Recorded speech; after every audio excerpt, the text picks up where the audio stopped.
Well, good morning, everyone. Welcome to the Bipartisan Policy Center. I was joking in the other room. I think this is our 37th annual Infrastructure Week event. We are deeply committed to the tradition. One of the things we believe is that Washington lacks for tradition, and it really is a pleasure that many of you were willing to join us, and I'm sure doing other events in town. So a year ago, I think we met with some considered hope that Congress and the administration would recognize the compelling security, economic, and political benefits of a major infrastructure program and put together the parameters of a comprehensive bill. I think today we are reminded both of the overwhelming fiscal and political logic of that idea and the fact that hope is not a strategy. So we persevere. Much like the nation's aging infrastructure, we are a resilient crowd here at the BPC with an eye towards the next opportunity, which we really do believe will be in early 2019. And we are continuing and redoubling our efforts around what we believe is just the kind of obvious three-part strategy to get this done. And that is to have a renewed federal commitment to sustain funding, to ease and, in fact, inspire the path for private investors to help fill this funding gap, and to ensure that we have meaningful and, I emphasize, practical regulatory reform. The vehicle for the Bipartisan Policy Center's analysis and advocacy is our CEO Council on Infrastructure. It's a group, as some of you know, of corporate leaders from a wide variety of institutions, including pension funds and insurance and actual construction companies. We are very pleased to have two new members I would just like to acknowledge. Zurich has joined us. They are, of course, a leader in insurance and institutional investing. They also bring a really unique perspective on the challenges of engaging with the increased frequency and severity of natural disasters, which I personally believe is going to be one of the key motivators to bring the infrastructure debate back into an appropriately central political discussion. Also delighted that the Bank of Montreal has joined us. As I think all of you know, our friendly neighbors to the north are remarkable leaders when it comes to encouraging public-private partnerships, and there's a lot that our council is eager to learn from our Canadian friends, particularly if the Caps vanquish the Jets in the Stanley Cup.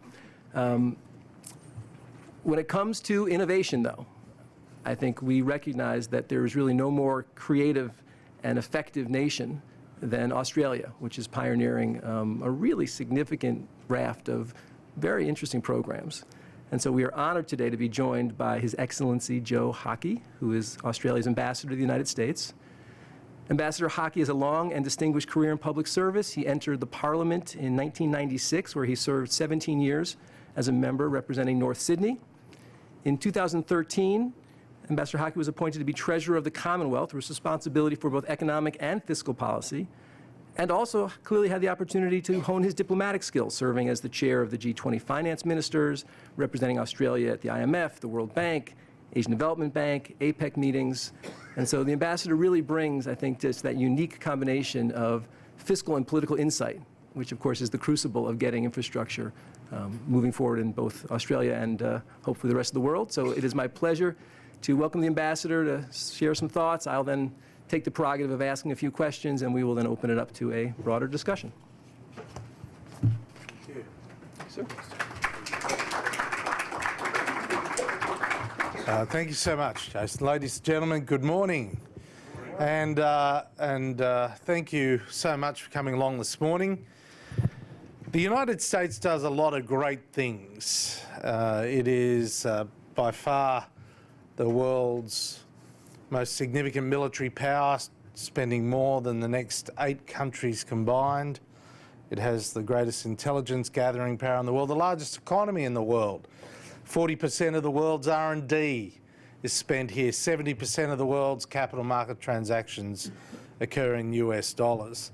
But your infrastructure is mediocre at best. At best. And there are a combination of factors that have caused that, and standing very much from the outside and very much as a commentator.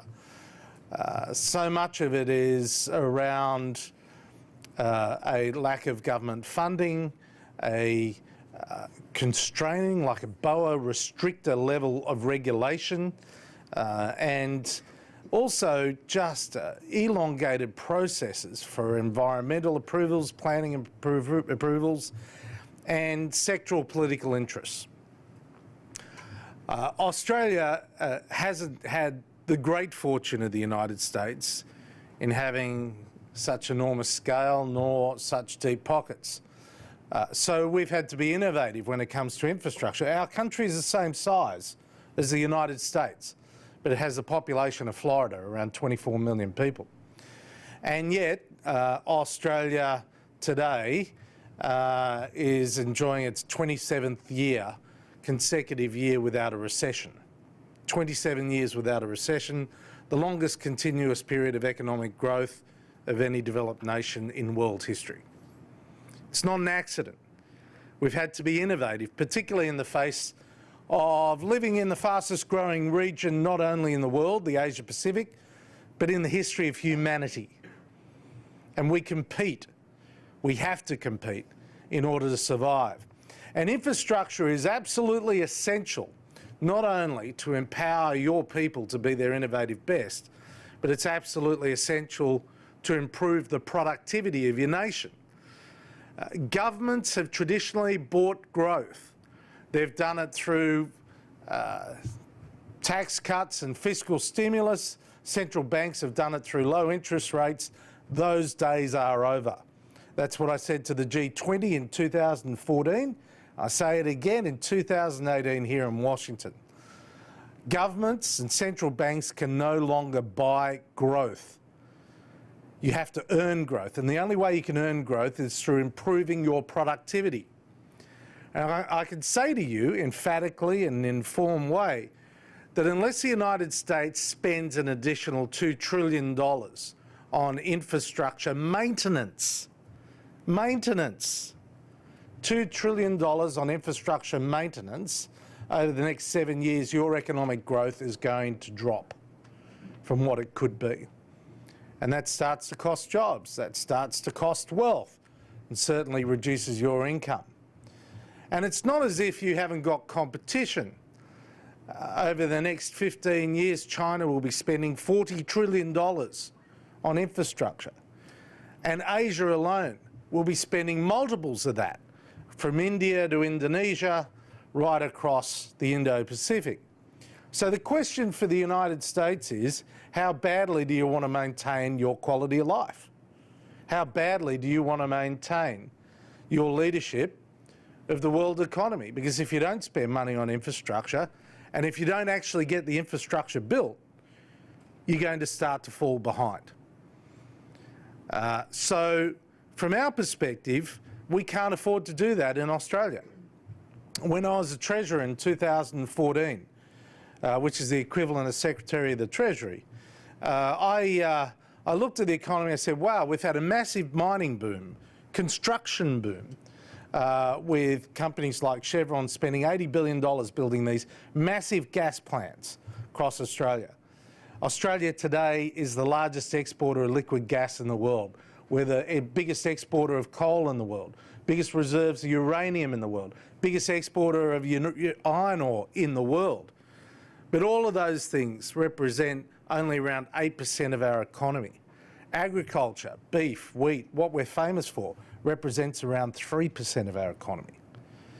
So we needed to lift our consumer economy. We needed to lift our service economy. Only by rolling out new broadband, better infrastructure in water and electricity, in telecommunications and so on, were we going to ever get anywhere near competing with Asia. And we had to be innovative. Because like every other government in the world, we spent a tremendous amount of money during the global financial crisis. And Australia, even though when it went into the global financial crisis, it had no government debt. We wiped out government debt in 2007, and we actually started saving significant amounts of money in a sovereign wealth fund. No deficits. And of course we spent it, making sure we didn't go into recession during the global financial crisis. But now, the question for me in 2014 was, what are we going to do to keep the economy growing, to get productivity going? There's a massive amount of private sector capital. Australia has around the 4th largest amount of pension funds in the world held in the private sector, 4th to 5th. So how are we going to get private sector money into infrastructure that was going to lift productivity? Because government, at the end of the day, didn't have enough money to do it. And I looked around the state governments and the county government equivalents and saw that they still owned businesses. Businesses that paid no tax to me, businesses that competed with the private sector, businesses that were in many ways inefficiently run. They paid poor shareholder returns to the states and counties that own them. And I said, well, I will give you an incentive to lease or sell those businesses and take all of the money and put it into new infrastructure. And I'll create a pool of money, and that pool of money will be a bonus payment to you if you take the political pain of doing it. And I'm not going to dictate what assets you lease. I'm not going to dictate what infrastructure you build. But I need cranes. I need tunnel boring machines. I need productivity enhancing infrastructure, and I need it fast. As a result, because of politics, less than half the states took it up. But the biggest state, thank God, did. New South Wales, which has Sydney as its capital, is one of the fastest, in fact, is the fastest growing state in Australia today. In fact, Sydney has more tunnel boring machines operating, around 48 tunnel boring machines under the city, and has more operational cranes than almost any other city in the world today. Today, Australia is spending more on transport infrastructure than any other country in the world. We're the 13th biggest economy in the world, but we're spending more on transport infrastructure than any other country in the world. And there's still more to be done because we have to compete. We can't be the lazy brown dog. We need to be there, and we need to be able to compete, particularly with the fastest growing region in the world. So providing innovative solutions to the infrastructure backlog is the only way you are going to get things built. And at the end of the day, Washington doesn't build anything. In Australia, our national capital is Canberra. I recognise Canberra doesn't build anything. Right? We haven't got a huge workforce of builders and constructors, and at the end of the day, we have to deal with state, planning legislation and state environmental legislation, and if we build one-off infrastructure, who knows whether it'll actually meld up properly with all the other infrastructure that needs to support it. If you build a railway line, you've got to have an intermodal. If you have an intermodal, you've got to have an airport nearby. If you have an airport nearby, you need to have access to a port. The arm's connected to the body that's connected to the leg. And the only way to do infrastructure is to do it in an integrated way, to have a plan. So each state in Australia, by its own volition, as well as the federal government, set up infrastructure bodies. In the case of Australia, Infrastructure Australia. In the case of New South Wales, Infrastructure New South Wales, Infrastructure Victoria. Each state set up its planning body. It put down the priority list of infrastructure and said these are the independent, analysed priorities for infrastructure. This is what we need first, because we need to build this in order to then go and build this second tier and the third tier. And at the end of the day, we had to make the hard political decision. I'm telling you, it's hard. Not only to lease assets, and lease assets where you would even sell some assets like electricity poles and wires to foreign buyers. But our politicians were able to convince, not always, but they were able to, in many cases, successfully convince the public that the poles and wires are not going to be picked up by an investor out of Japan and China and carried over there. You're still going to get your poles and wires, but actually you're also going to get this new road that gets you to work 20 minutes faster. Or you're going to get this brand new railway that is going to get you to work faster or get you around town. Or it's going to reduce the cost of you doing business. Or you're going to get a faster internet. and you actually sell the positives whilst convincing the people that whatever sacrifice you made to get the positive is worth it. And you know what? The voters come with you. As long as they can see that you're not wasting the money, as long as they can see that the asset is not going to go away, as long as they can see that they're going to benefit. And that's hard politics. And trust me, it's not popular, but it's right. And at the end of the day, good policy is good politics. Good policy is good politics. It's not always a simple solution. Sometimes businesses don't do well in infrastructure. Nothing, could be better illustrate that than the Indiana Toll Road, where the first purchaser and builder went broke. The Sydney Harbour Tunnel, Cross-City Tunnel in Sydney, went broke twice, I think. And, commuters didn't notice any change at all. It was the banks that took a haircut, mainly because the intermediaries massively overestimated the amount of traffic. So be it.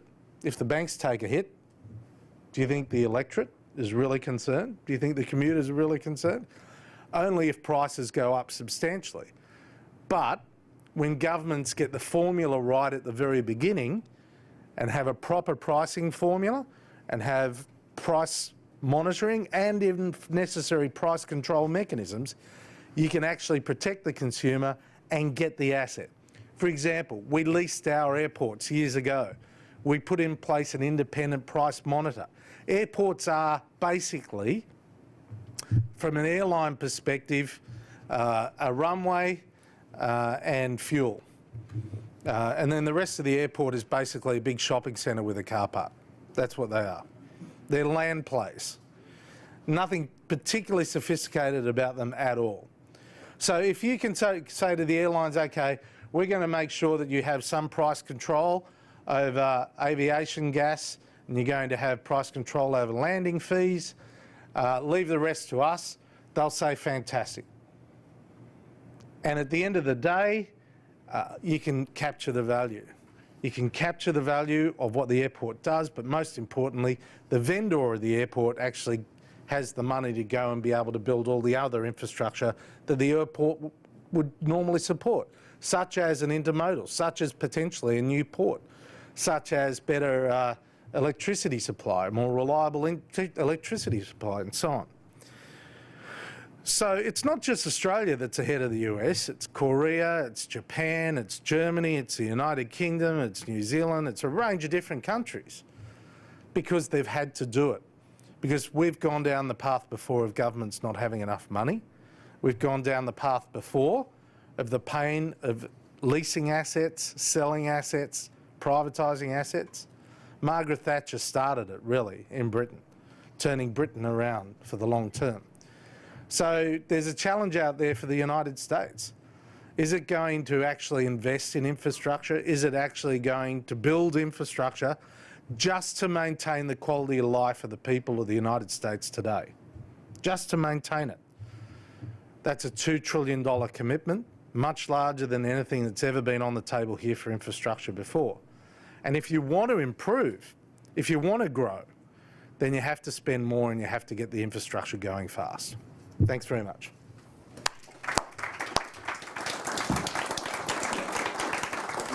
Well, that was really very refreshing, because I think there's nothing more valuable than tough. No, nothing more valuable than tough love from a true friend.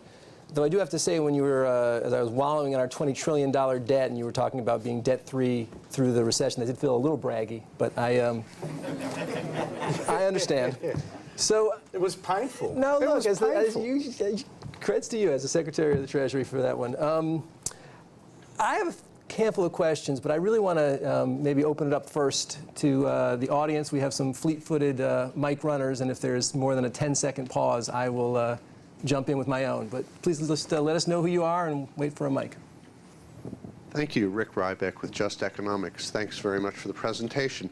I'm very curious in terms of how we fund infrastructure. It seems to me, I don't know about this story in Australia, but in this country, people who own land next to a highway interchange, next to a transit stop, their land goes way up in value, and they get a huge windfall from public infrastructure. Yet somehow our infrastructure authorities are poor, claim to be impoverished.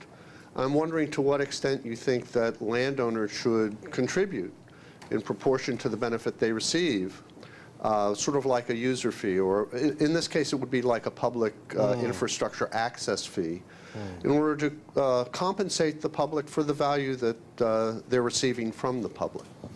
Well, the motivation for, you could call that a betterment tax, you could call it a, trying to value capture the enormous benefits. And look, railways are the best example. You build a railway through the city, as we did in the middle of Sydney, all of a sudden the air rights become incredibly valuable as, you build a railway station and all the apartment blocks going up, massive amount of captured value for the developer.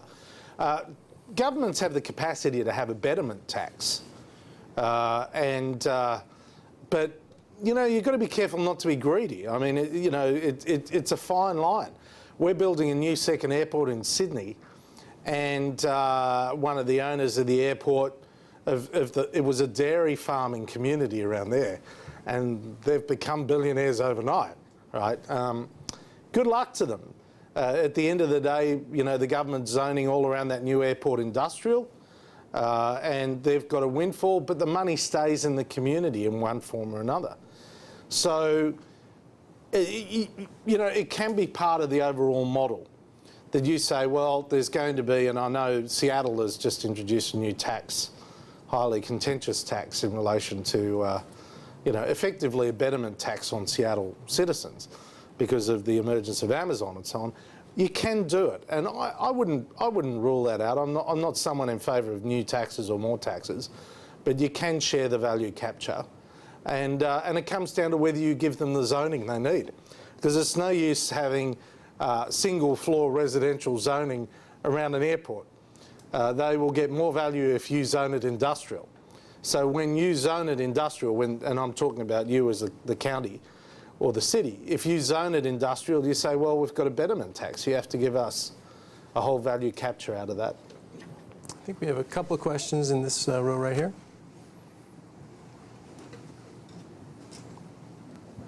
Thank you. I'm Susan Irving at GAO.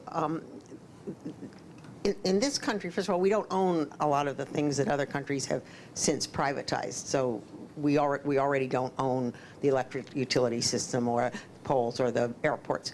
But second of all, traditionally P3s in this country have been a way to share value but leave all the risk to the government. So when we do things, famously the Boeing airplane tanker and things like that, all the risk stays with the federal government. And some of the states have been badly designed that too. So how is it we design, if we're going to do it in this country, we're going to have to pay real attention to, given our reluctance to admit we're spending a lot of money, we're going to have to pay a lot of attention to how we protect the risk of the government. Yeah. Because often what happens is then you go to these things and people push the P3 and say, and don't worry about your interest costs, because you can deduct that, meaning the feds will pay it. Yeah. Well, there's a couple of things there. Firstly, I think there's about $1 trillion of assets that are owned by government in the United States. Almost every airport. Oh, not just the feds, but actually the feds have a tremendous amount of defence land. For a start, and but housing stock, for example, the housing stock of I think it's the Army is leased out for private sector management, but not for the Navy or the Air Force or the Marines. But it varies. But every airport in America is virtually owned by a county or a city, which is absurd to anyone in Europe or Australia or, in fact, many other countries. So there's probably $1 trillion that could be leased out.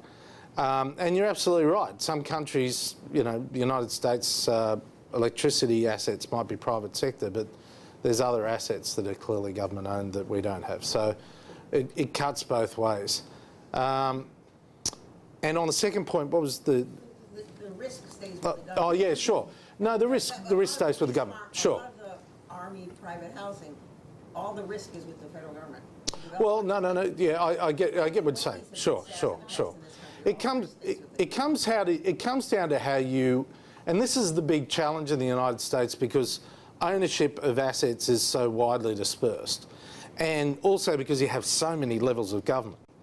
And in Australia we have, really 2 levels of government with also some city governments. What you've got to do is set up a team of experts that are experts in selling assets, leasing assets, and in issuing P3s. Because, if big private sector providers come along and negotiate with small towns on a P3, 9 times out of 10 they'll look at it as a one-off transaction and walk off. And you end up in tears like the Chicago parking meters, where there was a really bad transaction. And why? Because it was a bad vendor sale, because they didn't get proper advice. And the bottom line is you've got to set up teams of experts. So one of the things we did was I hosted the National Governors Association and brought over all the premiers of both political persuasions from Australia.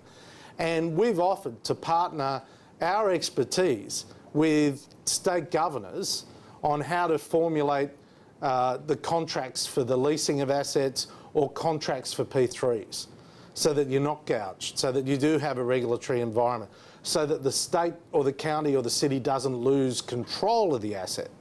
At the end of the day, you don't have to pass all control to the private sector, but you can put in place safety mechanisms that ensure that you get political coverage and that it doesn't go wrong. You can do it. At the end of the day, every bit of infrastructure in a city is going to be a risk for the city. It's the same everywhere. Time for a couple more questions. I think, sir, right next door.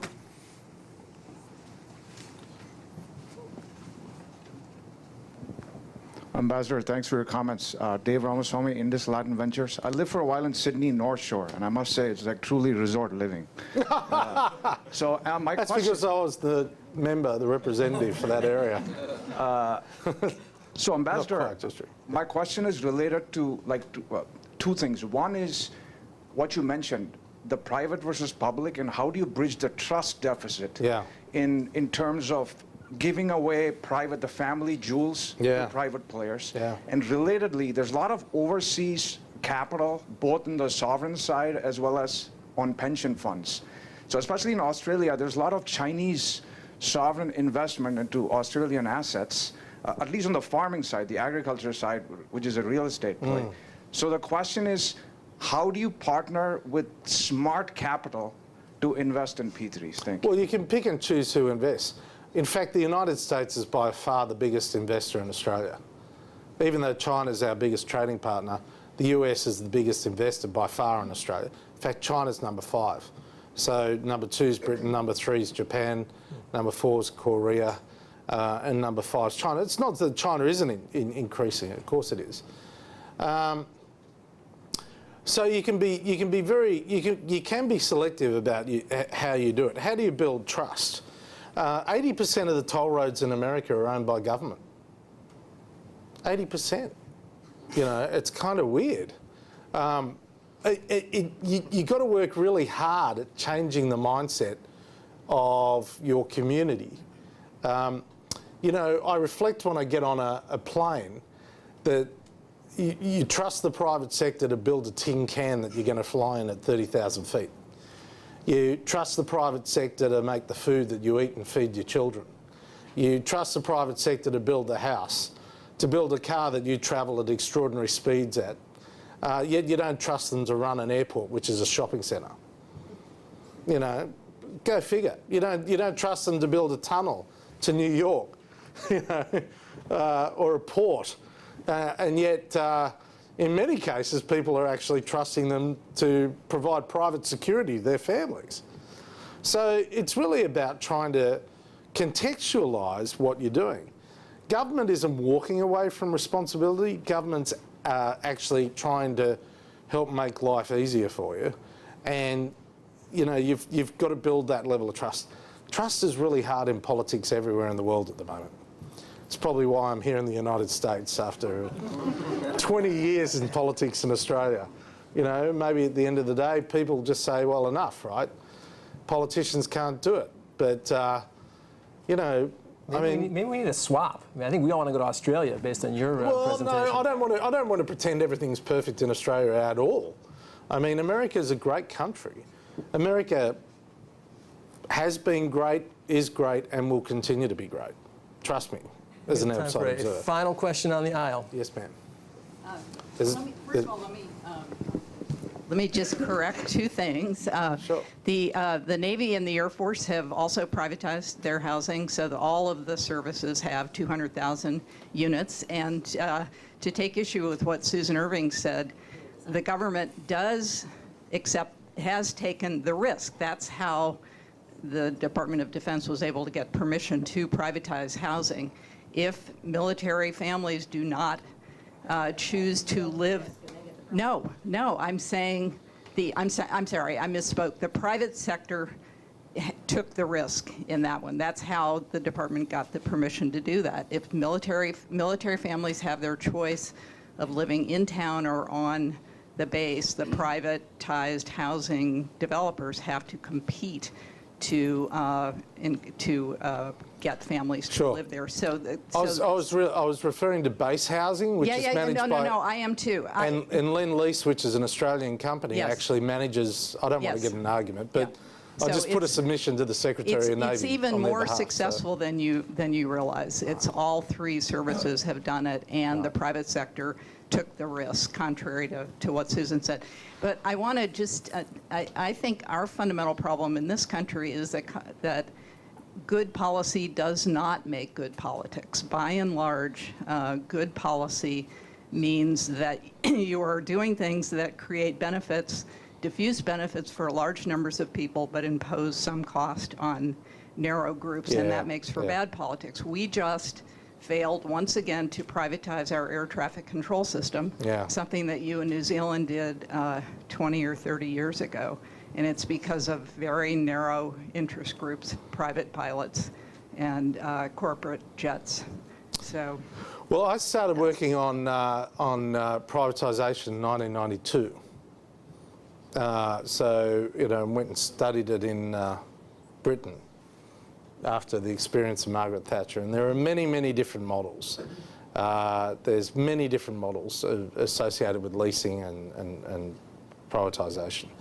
It's what works best for the community, and you've got to be flexible. For example, I sold a government state bank, and people said, my God, the state bank is, the state bank. You can't sell the state bank. It was a painful process, but we excluded the major banks from purchasing it. We just excluded them. We said, look, we're not going to sell it to any of the big major banks. And we'd prefer to have an initial public offer, but at the end of the day, we sold it to a fund manager that then started to go into banking for the first time and created competition. There are many, many different models associated with what you do. But you can't be too greedy as a vendor for a government. That's the point. If the government gets greedy and doesn't leave anything on the table, then you pay a much bigger price. So we had an initial public offer of a major insurance company. And it was the biggest insurer in Australia at the time to be publicly listed on the stock market. I convinced our governor that we had to have a 10% premium for all those mums and dads investing. Australia became the largest per capita shareholding nation in the world, and followed on from the lead of Great Britain in helping to give people an incentive to buy into the assets. And the third big area of opportunity is to give the workers something. Because a lot of workers in the public sector, working at the airports or in utilities or on the buses or on the trains, whatever the case might be, they feel as though they haven't got a sense of ownership. They've got a sense of pride, but they haven't got a sense of ownership. And so what we did was have big incentive programs. Even if they were majority purchased by private sector, we'd provide incentive shares to the workers. And it's worth giving the workers a premium to help them to come along in the process, rather than simply, to create fear amongst the workers that they're going to be worse off under private ownership. So, in 15 minutes, I'm unable to go through the details. And I generalised, but I disagree. So,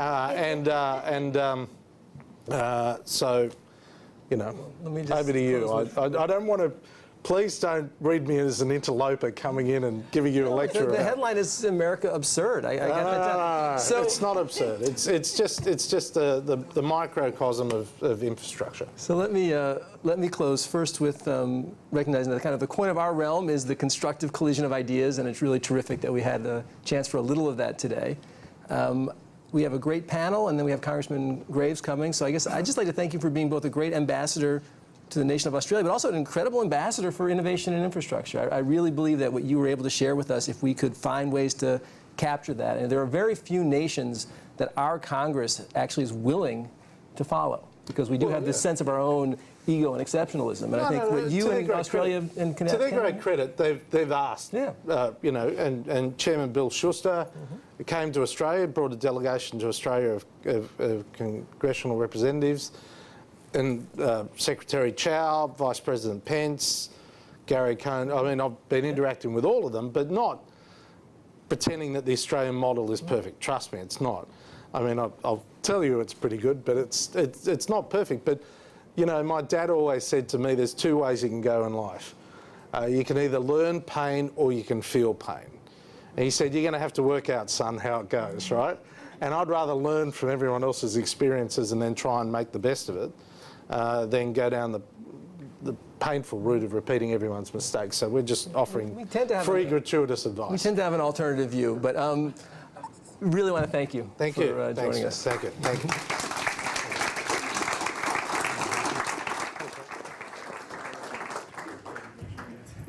So we're going to really quickly set the stage for the next panel. I'm going to ask everyone to stay seated as we do a real quick transition here. And I'm going to invite our panelists to come on up. I think I've got my phone off. Yes. Great. Well, that was a wonderful start, and yes, a little fireworks is always good, so thank you for that. I am Michelle Nellenbach. I direct our infrastructure work here at the BPC, and I'm thrilled to be joined by our panel of experts. Keith Hennessy is the head of public infrastructure and P3s at Bechtel Infrastructure. He has over 30 years in industry and investment banking experience. His expertise includes infrastructure development, project finance, and capital raising. And Liliana Ortega, with Vice President for Project Development and Equity Bid Director at Parsons. She has over 10 years of experience in the construction and infrastructure management fields.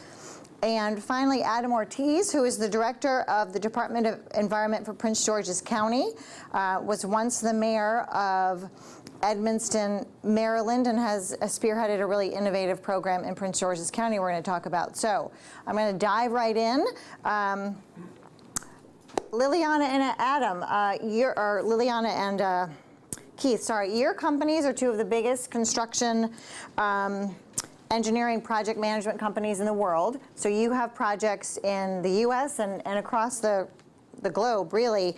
So can you talk a little bit about some of the projects you're working on, the role of private capital in those, and particularly emphasizing perhaps some not based here in the U.S. that we might want to learn from? Sure. So thank you. I'd like to highlight two projects. The first project is a project that we're currently constructing in the city of Edmonton, Alberta, in Canada. It's a approximately $1.8 billion light rail project. So essentially, we're building a new rail line from the downtown Edmonton city center out to a community that was not served by rail access previously. In this project, this is an availability payment P3, which is fairly typical in the Canadian market. Our consortium, so the private sector, is providing about a third of the capital, essentially through a short-term bank loan and long-term rated bonds that were sold to institutional investors. I think that the project is sort of typical of one type of P3, and one thing I want to highlight about it is, I would say this is a good example of risk allocation, right? And so the way I think about the issue of risk in P3s is that there are certain risks that appropriately stay with the government, and there are risks that appropriately are transferred to the private sector. And what I mean by that is in this particular example, for instance, the city of Edmonton took the risk of getting the right-of-way, literally the land to put the rail tracks in the middle of the street or on the side of the street. That's something that's very difficult for a private company like my company to go do because it's it's central to municipal government.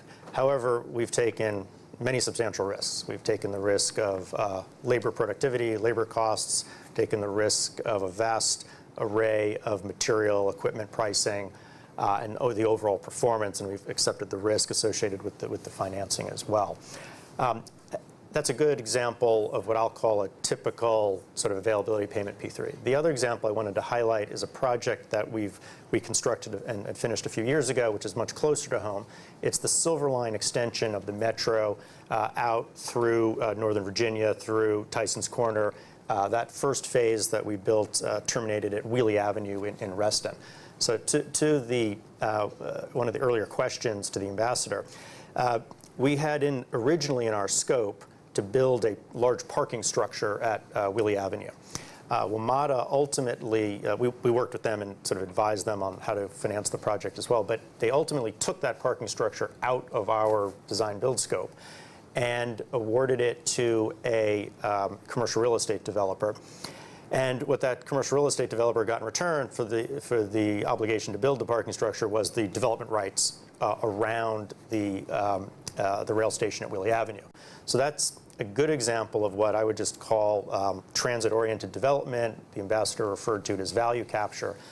In that particular case, the transfer was essentially the cost of that parking structure. There's other examples in other parts of the world where you could monetize or essentially securitize the future increase in property values or other fees that government might get from that real estate development. And so that is an opportunity. I'm not aware of that happening in the U.S. yet. Perhaps it has, but I'm not aware of it. But that's a good example of the kind of thing that could be done that's fairly innovative. Great, thank you. And Liliana? Sure. Thank you. I just would like to highlight, in Parsons, we have the ability to be in a P3 project in the private side and in the public side. That is because we have some engineering capabilities and we advise clients as general engineering consultant or owner's representative in some of the P3 projects we participate. And as opposite to that, we can also select to be in the private sector participating in a team. We do participate in teams, in the design team, in the construction team, and in some cases in the equity side as well, investing in projects. So I think this is something to highlight because in Parsons we have this beauty to have experience in both sides of the table, which is pretty enrichment not only for us but also for the private and for our partners as well. So in those terms we have experiences in several countries. I will highlight this project in Canada we have now under construction. The Regina Bypass is the bypass in Saskatoon area. We are there as equity partner, construction joint venture partner, and the design lead for that project. That project is going pretty well. Actually, it's being delivered the first phase of the project, and still under construction the remaining sections of the project. It's been a great experience, to work in the Canadian sector as an equity member. They are a very mature country in terms of P3s, and we are also trying to implement some of our knowledge in P3s in the U.S. We are participating, in several roles in the U.S. in projects. I will highlight the Gordie Howe project between Detroit and Canada. We are in the owner side in that project. So it's been, a very long procurement process for the project. It's been interesting to have, this Bipartisan project that is kind of unique so far. And obviously we hope the project progresses as we are expecting it. I was, discussing the project this morning with Ket, and it was brought to my attention that they just submitted the bids Yeah, we just bid it a week ago. Yeah. So And what are we building in Gordie Howe's name? Just curious. it's a bridge between Oh, it's a Detroit and bridge. Windsor. Okay, It's thanks. an international bridge. And well, Kit is very familiar with the project since Bechtel is bidding in one of the Okay. teams. So we were just discussing the complexity the project has, not only because of the project itself, but also because it is located in the border, basically. So you have customs in both sides of the border, and in addition to that, you have a bridge that is not only challenging, but all the facilities that are accommodated for servicing that bridge are very challenging. And not to interrupt, but given that it's called the Gordie Howe International Bridge, you can guess who is paying for the bridge, right? 100% of the bridge is being paid for by the Canadians. And I call it a P3 on top of a P3, because it is a P3. But then the Canadian government will collect all the tolls for the bridge. There's an agreement between the two governments. The U.S. side will not collect tolls, and so the Canadians will ultimately pay themselves back over time through the tolls. But the U.S. portion will also be tolled. No. No. Yeah. No. Well, the bridge is The tolled. whole bridge. The bridge is okay. tolled. And it all goes to Canada. The Canadians collect the tolls. All right. Well, if they're paying for it. They're paying for it. I guess, Yeah. okay. Multiple billions of dollars. So yes. So. Well, that's great, and certainly we know that P3s work in the transportation sector. We have a number of them around here. I want to get Adam in here because one of the projects that we at the BBC love to highlight for folks is what you all have done in Prince George's County. In part, we've done a lot of work around the water infrastructure issues, and communities across the country are struggling with how to pay for stormwater upgrades. They're costing millions of dollars, often for communities who simply don't have those resources. And so Prince George's County has a really innovative approach to dealing with this. So Adam, you want to tell us a little bit about what y'all are doing? Sure. Thanks, Michelle. And it's a pleasure to be here with everybody this morning. So Prince George's County, for those who aren't familiar, is the big county to the east of here in Washington, D.C. We border the district, and we're in the heart of the Chesapeake Bay. The state of Maryland has been very progressive in trying to meet Clean Water Act mandates in controlling stormwater runoff, which is the fastest growing source of pollution in the Bay. The jurisdictions have struggled historically for more than 20 years to meet the demands, mostly because the scale of the work is so great. In the current phase permit that we have for controlling stormwater runoff to the EPA, we have to treat 15,000 acres. Which means that we have to capture the runoff from those impervious acres like parking lots and roads. It has to be naturally filtered before that water then goes into a local stream. And that 15,000 acres translates to something in the neighborhood of 20 or 30,000 small projects. And that will cost about $1 billion. So no government has been able to meet those kind of mandates. So for Prince George's, and the ambassador made the comment that everything is local and contextual. So for us, we designed a P3 with a dedicated funding source. The funding source is coming from property owners. They get a fee assessed based on the amount of impervious surface that they have. So for the average homeowner, that's about $40 a year. For a small shopping center, that's about $600 a year. And for FedEx Field, Redskins Stadium, it's about $52,000 a year. Thank you, Dan Snyder. So that funds the program. But we know that the government, to the ambassadors, we just don't build stuff well in the public sector, especially something as decentralized as that. So our P3 is basically a concessionaire type agreement.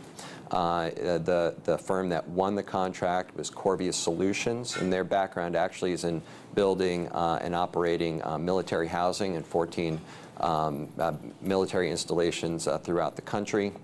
And we work together hand in hand, but they design, build, and maintain these assets. So we're finishing the first pilot phase of this green infrastructure program. It's been a 3-year phase. They had to treat 2,000 acres in that period of time, which is, as far as I know, the most ambitious schedule that's ever been done in this field. And we're wrapping it up now, and they're going to meet those goals. There's a few pieces, and I heard in the questions among the audience about risk and about serving the public interest. So we built into the P3 a number of guarantees that the public interest is always preserved. So the first is that, there's all the typical stuff about construction, the bonding, the liability, the stuff has to work and has to be done on time and on budget. We built in, Corvius earns half of their fee based on meeting certain performance metrics, no matter what. So there's that piece. They also maintain the asset for 30 years. So they have to build it right, and if it's not functioning properly, that's on them. So the maintenance is built in. So they have a vested interest in doing it right and protecting the public interest on the front end. And then also, the thing that, we're really proud of is that we built in a number of socioeconomic deliverables into the P3 contract with them. And that's a unique thing. So for us in Prince George's, and those of you who are in the region, that's probably most people here, you know that Prince George's is sort of the underdog county in the region, where we have the weakest economic base, we don't have the commercial tax base, and most of our residents come into the district here in Montgomery or Northern Virginia to go to work every day. So we have really a labor workforce drain. So we wanted to correct that issue by helping to invest this infrastructure program into the businesses of Prince George's County. It's over the 3 years, it's a $100 million investment, and with our other programs, it works out altogether about $40 million a year of investment. So we built into the contract that roughly 50% of all contracting has to go to county-based, small, and minority businesses. And also, Corvius has to oversee a mentor-protege business development program for small contractors. And what that has been able to do is to take firms that do landscaping, do excavation, do construction, have them better compete and be more sophisticated in dealing with water infrastructure, which is a unique technology and an emerging technology, to specialize in it and to be able to win our contracts, but then also be able to compete throughout the region, throughout the country on water projects, because it's such a highly specialized field. So long story short, they've exceeded all those metrics. Instead of being around 50%, we're between 80 and 90% local contracting.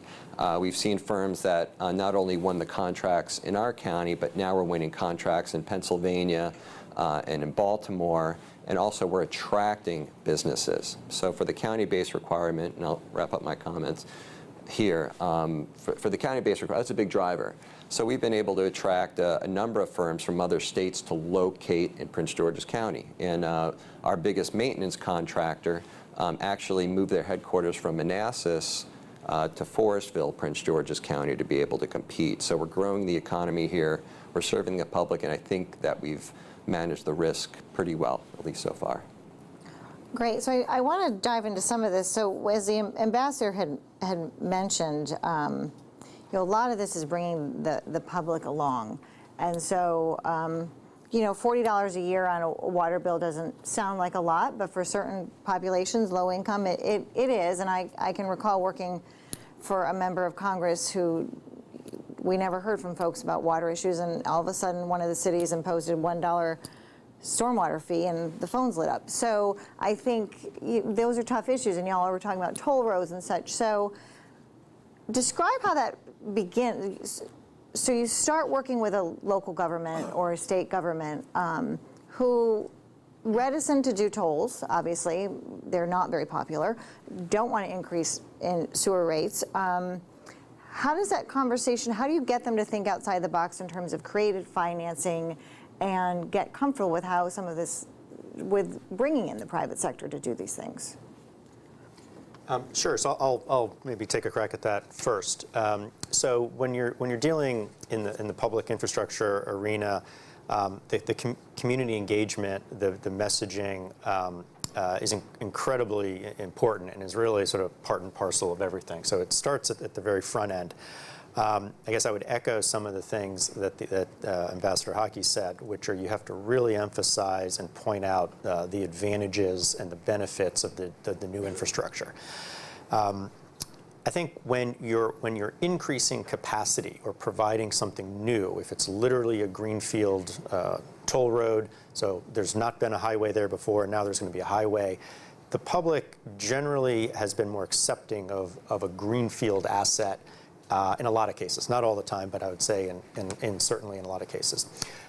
if you're expanding capacity on an existing system and there's a user fee for those people who are going to use that incremental capacity, that also is, I'm going to just say, more acceptable to the general public than everybody paying a tax or a user fee for some from new construction. I also think that that for particularly at the local level, you need to think about infrastructure very broadly.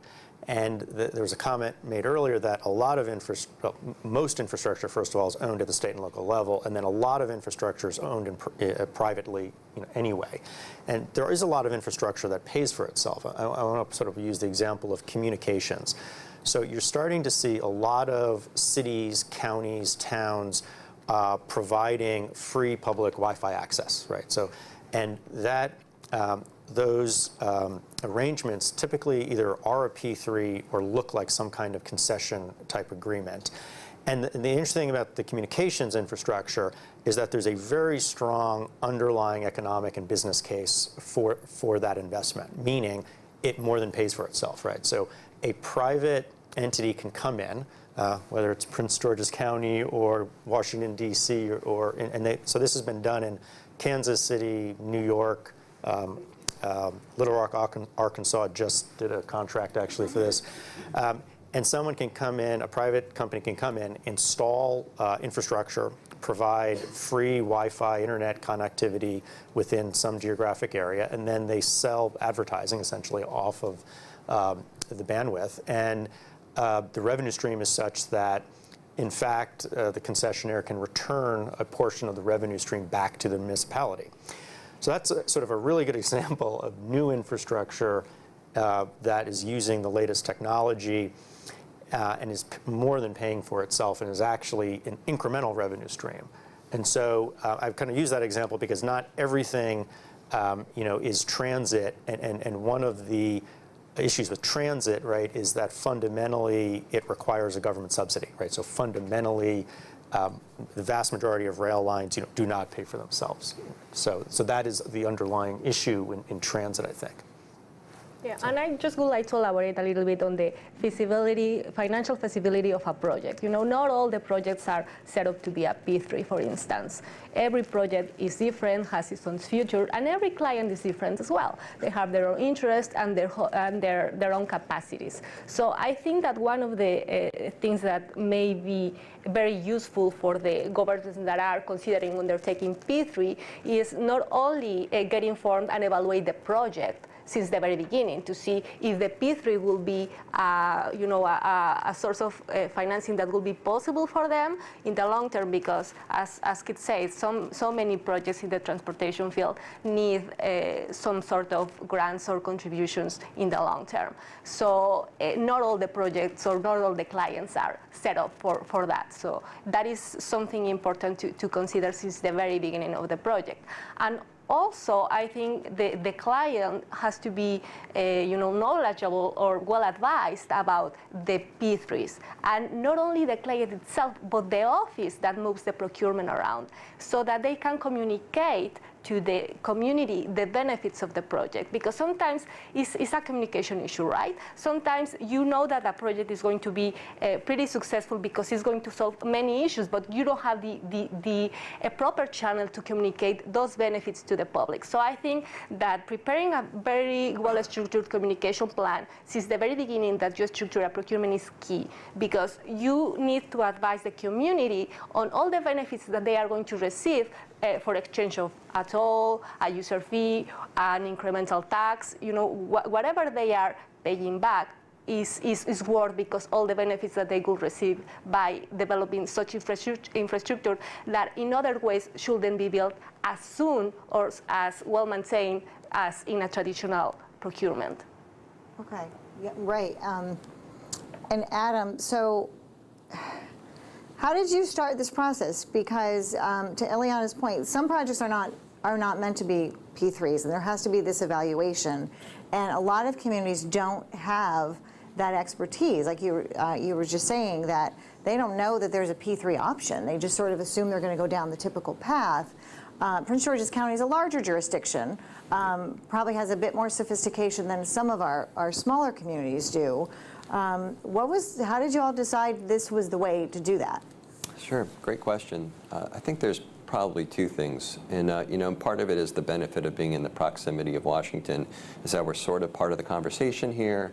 We're geeky and geeky policy people, so these are not new ideas, and they've sort of been in the mix. So I think it's important to engage in national policy conversations, or at least be listening. So that's one piece. And then the second piece, and it goes to one of the comments earlier, about risk, is we kind of did this because we kind of had to do it. And I'm not saying we had to do it like we were forced to do it, but the status quo has been failure. The current model has been failure, and I think that was sort of the ambassador's point in the beginning of his comments. We needed a new model to be able to do stuff better. So, for us, there is risk in going to a model that wasn't quite like this. There were some examples, absolutely, but I felt, and our team felt, and our county executive, Sharon Baker, also felt there's more risk in not changing. Great. Really good point, actually. So one thing I wanted to touch on really quickly, and it was part of the ambassador's discussion too, is, and one thing our council has identified, is there are delays in the process, and those are a huge hurdle for private investors. They don't want to be, and I think it's rare that you have a federal infrastructure project or state infrastructure project that takes 10 years to get through the permitting process, but that fear is out there, and so there's been a lot of discussion on how to speed up that process. The Trump administration has obviously proposed a 2-year timeline, and others. What are there specific issues that you continually come up against in your projects? Sure. So let me start. So there are. We're good. We have an infrastructure.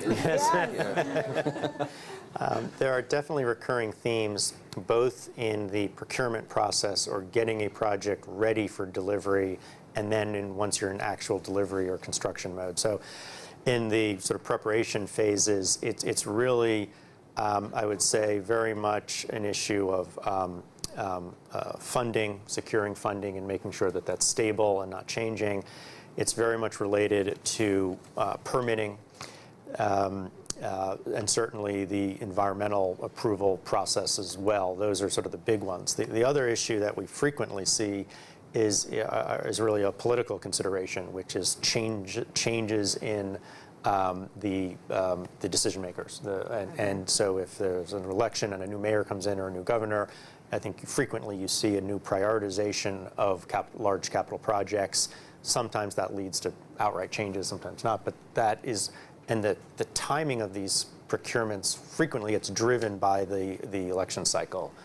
So how do you respond to that? For Bechtel and Parsons, you know an election is coming up, how does that factor into your decision making in doing this? You have, a kind of visibility about the project timetable at the very beginning, and you inform and get knowledge about, how is the political atmosphere going on when elections are happening. If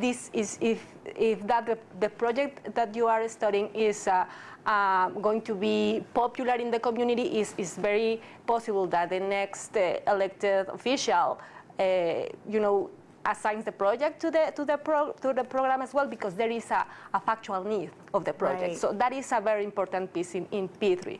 The P3 has to be needed in order to be developed fully in the course of the project. It is also helping to the community accept the project. And it also reinforces the feasibility of the project, not only financially, because you will have, if you need something, you are going to find the resources to pay for it, or to go through. But you also will have to solve an issue, you have solved an issue by developing that project. And it's a very good, I will say, political slogan for an elected official to be there promoting a project that is badly needed by the community. Right. No, that's a very good point. And I think, Adam, to your point, like, the way it seems you have set up the project, in part you're meeting a regulatory requirement that something be done with stormwater. So in some ways that protects you from some of that political upheaval. But it sounds like you've really ingratiated this among the community. So it's generally, I would assume, receiving positive response among folks. Yeah, thanks. So, all social policy is integrated, right? Crime issues are also social issues, are also infrastructure issues, are also employment issues. The same is true for environment. So we were mindful not to just say like, oh, we have to do this because the EPA is making us do it. So, we although that's true. This is also a workforce program. This is also a local business development program. This is a beautification program to parts of the county that aren't seeing a lot of economic transformation. We could put green space, we could put trees, we can make properties more beautiful. So, we really tried to make this a thoughtful program that is truly integrated. It's truly a quality of life program. It's not just an environmental program. And we spent a lot of time on the front end reaching out to the big stakeholders, a lot of time with the churches. Hey, this is what we're thinking about. What do you think? Do you have any ideas? With businesses, shopping center owners, apartment building owners, civic associations, and we had, it's kind of community organizing in a way. But on the front end, hey, this is what we got to do. This is what we're thinking about doing. What do you think? How can this work for you? And then this way we had the buy-in. So by the time our proposal went to the county council, we had unanimous votes and it was done. That's great. That's great. So I want to turn it over to y'all and open it up for questions in the audience. Do we have mics circulating? Maybe up here? Oh, that's fine. Yep.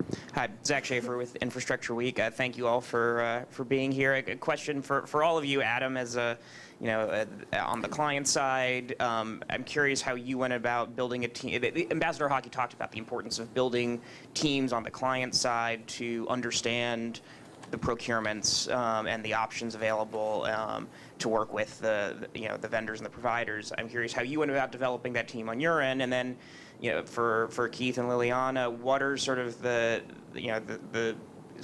qualifications that you feel are most valuable on the client side, the clients you're working with, that makes for a smooth, successful P3 process, knowing that this is different every time? Thanks. Great question, Zach. So, we did spend a lot of time in sort of pre-planning and, getting buy-in to outside stakeholders, but also inside stakeholders, because you may have heard that government can be siloed from time to time. So we had folks at the table, particularly finance and procurement and others, and we were able to structure a contract that helped address some of their problems. So procurement didn't want to deal with, procurements for a family of 60 contractors constantly doing 200 projects. They really appreciated the efficiency. They just wanted to guarantee that the county-based firms had a shot and that we were meeting our minority targets, and so that was built in. Also, the great thing about a new idea is that government folks are kind of bored of the same stuff. I mean, there are stereotypes about the bureaucrats, in the cubicles, but there are folks who are fired up about stuff. So those folks did gravitate and did want to be part of the team, and we really welcome that energy. And so far so good. Now, from the private side perspective, what do we see in a client that make us, be confident that the process will go through? Well, I think Adam mentioned, the energy or the client knowledge about the process. We also value that the client has the legal framework set up to work with. There is P3 legislation out there in 2/3 of the country only, and at different levels. Not all the communities or the counties are experience or even have not only the legislation, but have the experience, capacity, and willingness to undertake a P3. Some of them don't understand P3s or underestimate the effort that takes to develop a P3. So we really value that these clients are well advised if they don't have the capabilities, and they are aware of the challenges that they are facing undertaking a P3. It's also very common these days to see a political champion for a project. That makes us to feel confident that the project will move, because this will be the elected official priority. And they will be pushing and trying to go ahead of the challenges that the project represents, not only in the delivery, but I will say mostly in the procurement side. Because most of the delays in projects in P3s, going back to your previous question, Michelle, are in the procurement process, not in the delivery phase. And many of those projects are canceled or in a standby for years, because there is some piece that is missing in there. And if you see the projects that are being delivered, that have been awarded and under contract, not many of them have delays. Okay. So that's something to take into account. The only thing I would add to what's been already said is that at the one extreme, the best situation from the private sector's perspective is where you have a state or a municipality that has a dedicated alternative delivery office or P3 office. So Washington, D.C. is a good example, which is actually fairly innovative in this regard and has a dedicated P3 office that is procuring infrastructure for the district. You have authorities like the Port Authority in New York and New Jersey that has done several P3s now and has a very, I would say, professional, knowledgeable team of people, and they know how to go do this. At the other end of the spectrum, you've got someone like Infrastructure Ontario in Canada, which is a great example of a large dedicated procurement force that has in fact delivered, I guess by now, tens of billions of dollars of infrastructure for Ontario. Do we have any other questions? We'll go over there. Yes.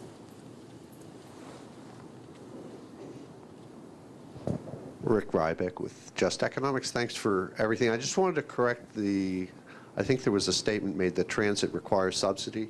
Just wanted to, and I'm sure everybody on the panel knows this, but in Hong Kong, the Transit Authority owns development rights adjacent to and above the stations. They've leased out those development rights, and the Transit Authority in Hong Kong is profitable. I mean, it does not require, it's self-sufficient and profitable. Yeah, I think I made that comment, and I'll self-correct and say many transit projects require subsidy. No.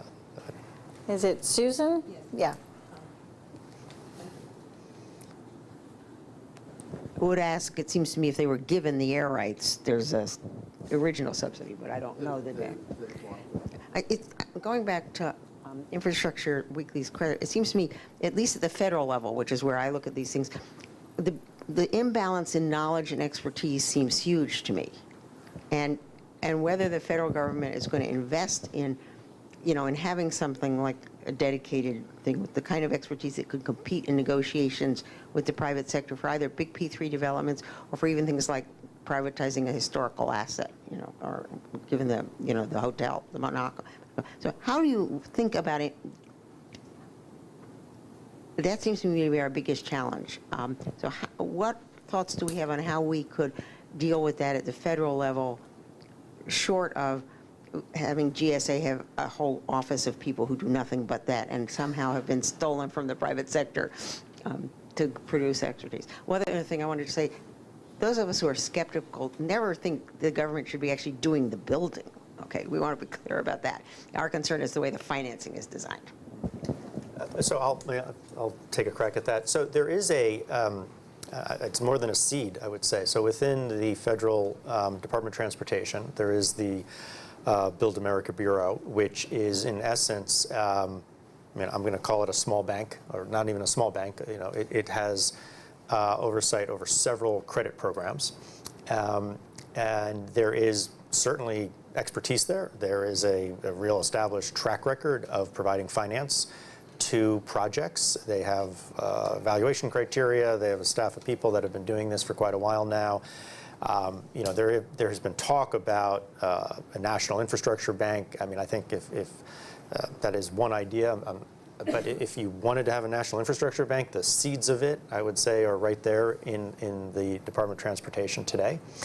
And you know, so that's an example of a place where I think there is certainly a good level of expertise and experience that could be built to other asset classes if that was something the government wanted to do. But to build off that a little bit, because Eliana, you had mentioned if you go into a community and they don't have that expertise, how do you work with them? Like, do you refer them to other folks? Do you just say, well, you should just go the municipal bond route? How do we help those local communities get that expertise? Well, basically, I will say that the very first thing they will need to have is willingness to learn. So they need to be, you know, open-minded and willing to learn about that process. And there is a transformational change they need to do within their organization. So there is like a goal that they need to get accomplished internally first. And sometimes it's pretty easy. Adam mentioned the project there. They have like a very enthusiastic staff that was, you know, ready to go and willing to learn and be advised. So I think that is a very important piece in the equation, the very first one. And then once you have that, then you basically try to educate in the technical skills, in the technical areas, in the financial areas, and you complement the team. In the public sector, they don't have to have a full team to develop a project, but they have to have the knowledge to understand the different pieces of the projects and the advisors in place. To have trusted advisors and experienced advisors in a project is key. I mean, you have to have as a public entity, advisors who have done that before and have experience not only in that particular part of the country, but, you know, like have broad experience. And there are many advisors now in the P3 industry willing to educate and go through the process of educating a client and try to advise them along all the steps in the project. So. Do we have any? I think we have a question in the back. Hi, my name is Rima Owaid. I'm with the U.S. Department of Energy. I had a question just building off of what Liliana mentioned earlier. There's a lot of inertia at the state and local level to engage in various types of projects because of as you guys mentioned, the lack of expertise and discomfort with how to proceed on projects because of the hurdles with respect to financing and we've heard from private sector folks that certain projects don't move forward because of the amount of brain damage required to get people up to speed, particularly at the local level. And we know that there's a variation of sophistication there. So whose responsibility is it then to educate those less sophisticated decision makers on the government side, knowing that the private sector doesn't necessarily always have the appetite to make that investment because of the uncertainty of whether things will move forward or not. Especially in the absence of a national infrastructure bank, you've got expertise at the DOT level, but are there other places within the federal government that should explore that a little more to play a role that would involve educating folks in order to start helping create certain pathways? I guess that's sort of a fully loaded question. Well, I do believe it's a shared responsibility between the public and the private sector. You know, as a public entity or as a federal entity, well, you are supposed to give all the other public entities the tools they need to develop the projects. You know, and education is a big piece in this factor.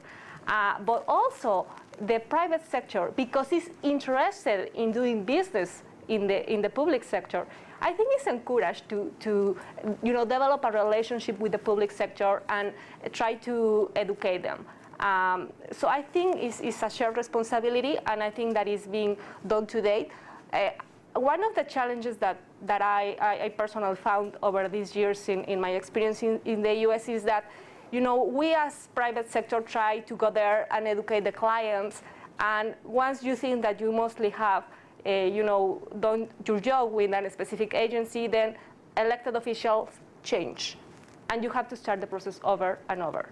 So is there when I think that the responsibility of the public or federal government comes into place, because there should be a continuity not only in the elected officials but in the knowledge elected officials may have, especially for procuring contracts or at least trying to have the knowledge of the alternatives they have for procuring those contracts. So I just want to give everyone a little update on timing. Congressman Graves should be here in about 2 minutes. He was running behind, so I'm just going to keep taking questions until he comes in, and hopefully y'all can stick with us for a little bit longer. Up here on the aisle. If you guys need to go. Thanks. My name is Neil Stolman. I'm with the Treasury Department. And I just wanted to mention that we've been interested in infrastructure for a while, and we also have some areas of expertise within Treasury, starting with the Build America initiative that President Obama launched in 2014. As part of that, we wrote a couple of white papers on public-private partnerships and disseminated those to private investors and state and local government officials in an effort to spread knowledge around to areas where some increase in skills or capacity was warranted. And the Trump administration is still interested in pursuing P3s as well. So we have, financing expertise and some, academic type areas of knowledge as well, and when P3s make sense and when they do not. So we've been trying to push that knowledge out, especially in the area of risk sharing, where, as was mentioned, sometimes the public sector may take on too much risk, sometimes the private sector may take on inordinate risk. So it's important to get a balance of people handling the risk that they're best suited to handle, and as you mentioned before. So I just wanted to mention that. I don't have a specific question. And there's a gentleman in the back eager to ask. Yes. Yeah, I'm Thomas Ward. Excuse me. I'm Thomas Ward. I'm a global P3 leader. And one thing to be noted is, Virginia does have a infrastructure bank on the books, a statutory basis for it, and they do have a P3 center through the DOT. But what was interesting this morning is I was at the municipal bond discussion, and what came up at that is P3s can be a game changer if and only if it becomes a tax issue on the equity side of it. And that's the big discussion that's been going on for a while. At the last Infrastructure Week, there was 2 different panels that discussed it. Here at the Bipartisan, there was a discussion about it 2 years ago as well, and last year. And that's what I think is where the real question comes into play, is how do the municipal bonds versus the P3 equity come into play, and the tax issues with it, because like the PDAs were not part of the tax bill that came through. So I'll take a crack at that. I think if you're a government official and you're weighing different delivery models, you need to look critically and analytically at a number of things. And I think you need to be able to quantify the advantages of moving to the P3 model. It's just a simple and very clear fact that the municipal bond market is large, liquid, cheap, efficient, and proven, right? And it is how we have financed local and state government for a very long time.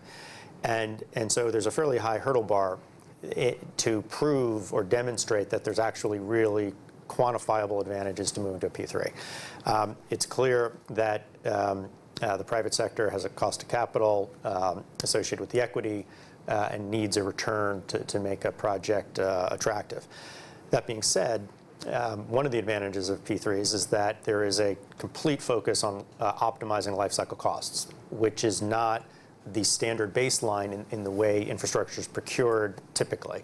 We typically disaggregate the design, the construction, the operations, and the maintenance. Those are typically, all four of those are disaggregated. Putting them all together in a P3 provides an opportunity to make trade-offs. This is exactly, Bechtel is exactly what we do when we're looking at P3. Should I spend more money on this building or this structure, make it stronger, last longer, the capital dollars go up, but my maintenance is going to go down for 30, 40 years?